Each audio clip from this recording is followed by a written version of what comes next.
မျိုးတွေအားလုံးမင်္ဂလာပါပထမ6လအတွက်မွေးစိုက်ကလေးပြပေးမလို့ရှင်းနှစ်6အောင်မွေးစိုက်လေးတိုင်းသမလောင်လိုင်းပေါ်ပြန်လာပြီနော်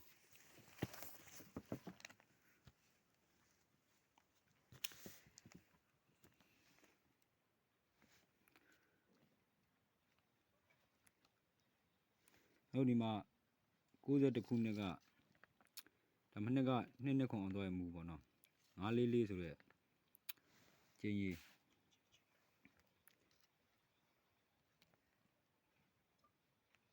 စနစ်13 14ကနန်း3ခုကဒီဇောင်း3လုံးဖြတ်944ဆိုတဲ့ကနန်း5ခုစုံကို4ချိန်မှာပေါက်တဲ့ပေါ့ပတ်လဲကြသူ့ရဲ့နောက်ဆက်တွဲ6ခုစုံကိုပေးတဲ့မူကနန်း944ရဲ့အထောင်ရဲ့1နှစ်2နှစ်3နှစ်ချားရတဲ့နဲ့10နှစ်1ဆိုတဲ့ဇောင်းပြက်က6ခုစုံကို5ချိန်မှာကြာနော်စောစောကတစ်ခုစုံက944အထောင်က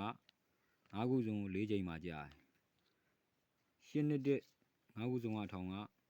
6ခုစုံကို5ချိန်မှာကြာဒီမှာ2000ခုနှစ်က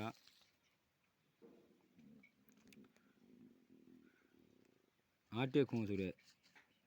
ဇောင်း3လုံးထောင်တွေက5ခုစုံကို4ချိန်မှာပဲကြာ5ခုစုံတွေက654ဆိုတဲ့အထောင်တွေဒီ51ခွန်နဲ့1နှစ်2နှစ်3နှစ်ချာ51ခွန်ကြာတဲ့နှစ်ထဲက654ဆိုတဲ့အထောင်တွေကသူ့ရဲ့နောက်တစ်နှစ်ကို6ခုစုံမှာ9ကြိမ်မှာကြာတတိယက2011ခုနှစ်ခွန်53ဆိုတဲ့ဇောင်းဖြတ်ကလေးက5ခုစုံတွေကို2ကြိမ်မှာကြာ5ခုစုံတွေက6339ဒီခွန်53နဲ့1နှစ်2နှစ်3နှစ်ချာ6339ဆိုဇောင်းထောင်တွေကလည်း6ခုစုံမှာ9ကြိမ်မှာကြာဒီမှာ944ရလည်း4ကြိမ်မှာကြာ10နှစ်1က5ကြိမ်မှာကြာ51ခွန်က4ကြိမ်မှာကြာ654က9ကြိမ်မှာကြာခွန်53က2ကြိမ်မှာကြာ6339က9ကြိမ်မှာကြာဒါ12ကြိမ်တွင်းနေကြီးပဲနော်တို့ဒီမှာမနစ်က2ခွန်ဒါမိုးစိုက်ကလေးအောင်ခဲ့ရပေါ့2ခွန်ဆိုတဲ့တစ်ခုစုံ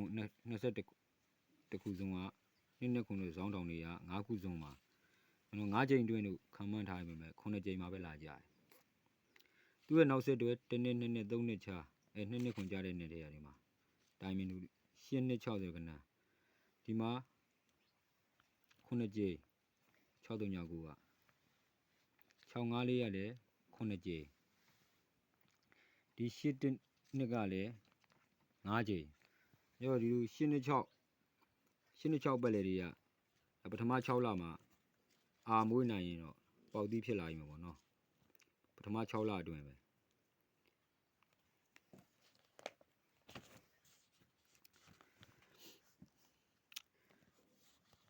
ပထမ6လအတွက်မူကနန်း10နှစ်6အာပတ်လေမွေးပေါ့ချဲပေါက်ခြင်းပေါ့ဖေးဖို့ကောက်တွေအားလည်းအကုန်လုံးပြတ်သွားပြီဆိုတော့ဒီမှာချက်ခဏလုံးချင်းဖုံးမစစ်ပါနဲ့မက်ဆေ့ပူတောင်းလို့ရပါတယ်မရောပါဘူးဖရီးပေါ့ကျွန်တော်မျိုးတွေတွေ့ဒီနှစ်လိုက်ထိုးကနန်းလေးထိပ်ပထမဆုံးကြားတဲ့လေးထိပ်ပေါ်ချင်းပဲမူမပြည့်ရင်တော့ဒါအကျဉ်းကြီးလိုက်ကနန်းထည့်ပေးထားရင်တော့လေးထိပ်နဲ့ပရိတ်ကိုပထမဆုံးကြားရမယ်လေးထိပ်ပေါ်ချင်းဒါဒီမူတော့ချမပြောင်းဘူးတော့ဒိုင်ပိတ်မှာကြောင့်မို့ဒါအမျိုးတွေတွေ့ဒီမှာလိုက်ထိုးရမယ်အကျဉ်းကြီးတိုင်း2ကြိမ်ဆိုရင်ဒီမှာ4-3နှစ်ဒါဒီပွဲဆိုရင်4-3နှစ်ထိုးရမယ်3ကြိမ်4-3နှစ်မကြကြလို့3ကြိမ်မှထိုးမယ်ဆိုရင်4-8ခွန်အမြဲတမ်းလိုက်ထိုးရမှာကနန်းတွေအကုန်ထည့်ပေးထားတာစကရင်ရှော့လေးရိုက်ပြီးယူထားပါတော့ဒီမှာ23ကြိမ်အထိကနန်းတွေအကုန်ထည့်ပေးထားတယ်3ကတ်အောင်ပြီးသွားပြီ4ကတ်ကိုမပြည့်မကွက်လာမယ်ဆိုရင်ပထမဆုံးကြားတဲ့4ထိပ်မှာပဲ6ပရိတ်4ထိပ်6ပရိတ်နဲ့ဒီကနန်းတွေတည်းပဲဖြစ်လိမ့်မယ်သူ့အချိန်လိုက်ကိုလိုက်ထိုးပေးပေါ့ ဒိုင်းပိတ်မှကြောင့်မို့ site တော့ပြမပေးတော့ဘူးနော်